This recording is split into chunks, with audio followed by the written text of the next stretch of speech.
So, you are thinking about breaking up with a plan for your private practice.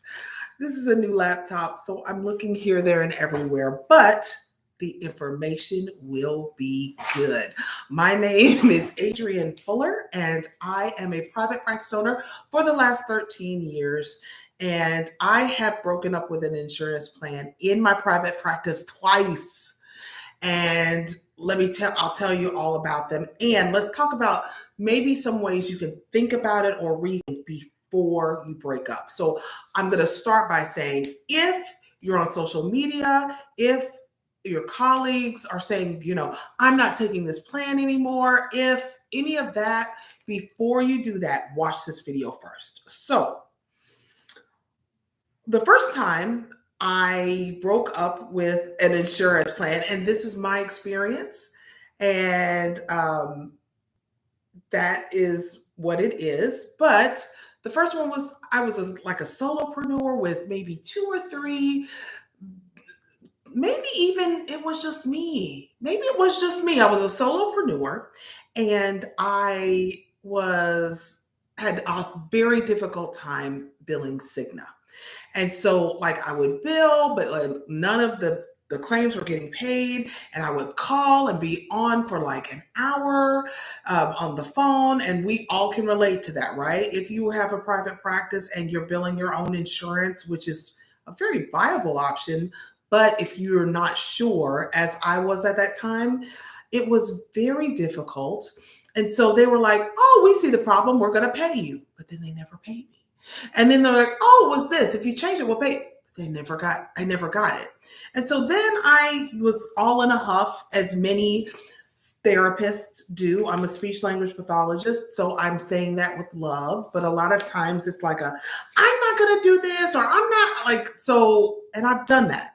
So I was like, I'm not taking this plan anymore. In fact, I don't even want to take this insurance anymore. And so, because at the time I only had one patient, no big deal.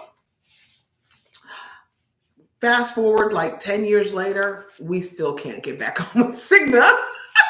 So I guess that is their first kind of lesson, because of everything that you have done to get on with an insurance plan. And, we could go, I know I've done another video about, is taking insurance right for your practice?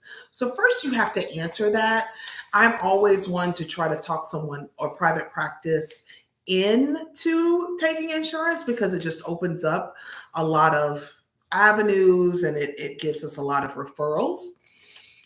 But if taking insurance is for you, remember it took a long time, or it took so much work to get on. And so before you do anything hastily, always think about it first. And so another time that I broke up with an insurance plan, it was a Medicaid plan. I proudly take Medicaid in my private practice. But there was one plan that only took 80% of the Medicaid rate, which we're in the Central Florida area. So Florida is the lowest paying Medicaid state, or at least one of them. And so 80% of that is so low. And so I was like, I'm not gonna, same thing, right? Like, I don't need this. My worth is better than that, and I'm worth more, and I'm gonna break up. And in my head, I'm just being honest, right? Am I among family? Am I among friends?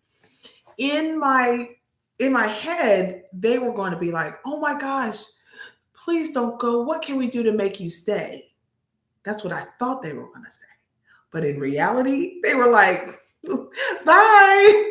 We'll see you later. Thank you. And so they kept it moving.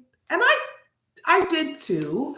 But at the end of the day, I was like, man, we are treating so many kids like at such and such school. And it was very difficult for us to move them over, because it was outside of the re-enrollment period or whatever.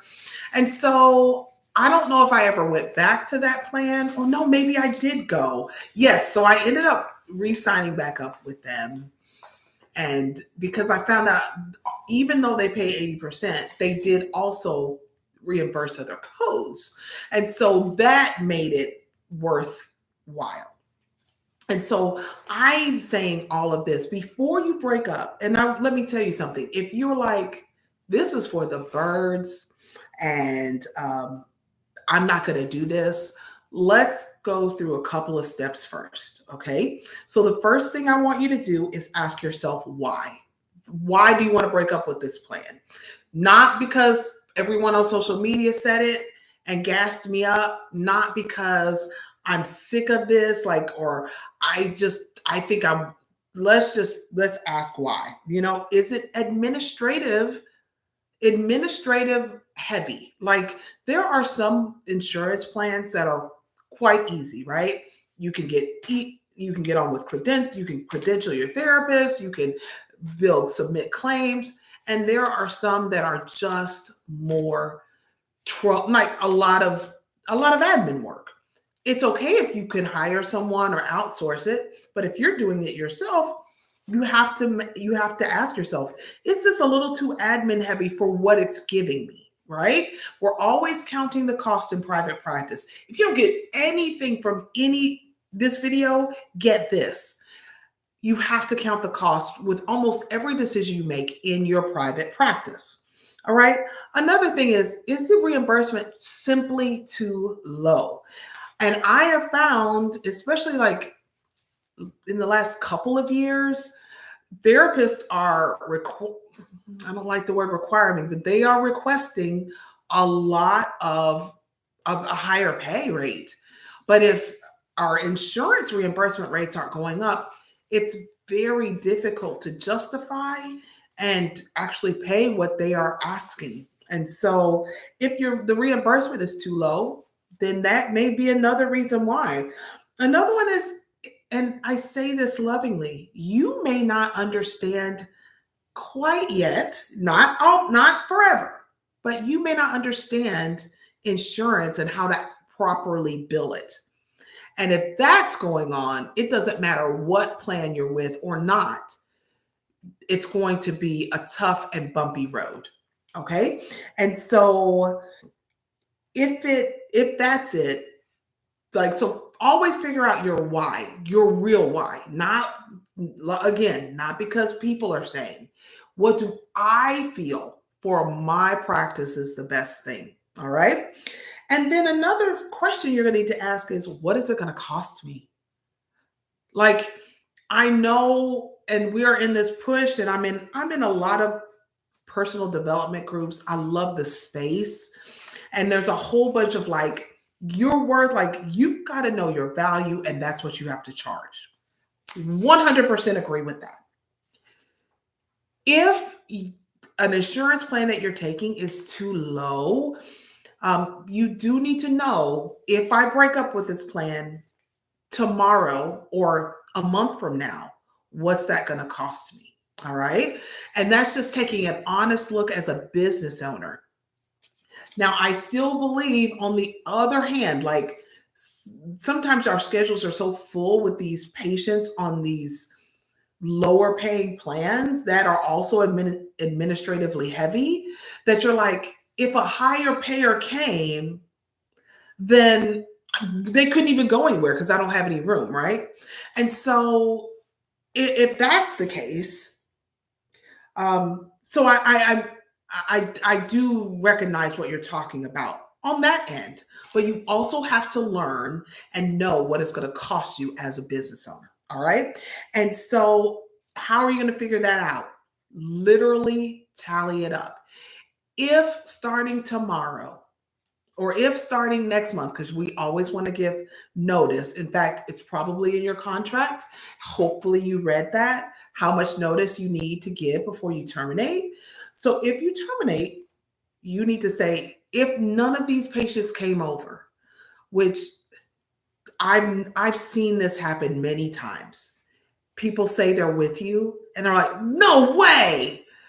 But then it's a little bit of trouble to change the plan, or they can't make it work, or they can't change the plan.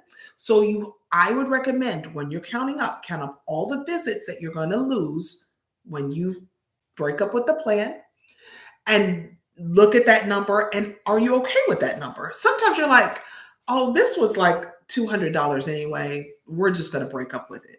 But some of us are like, this is $20,000 and maybe I need to think about this. All right.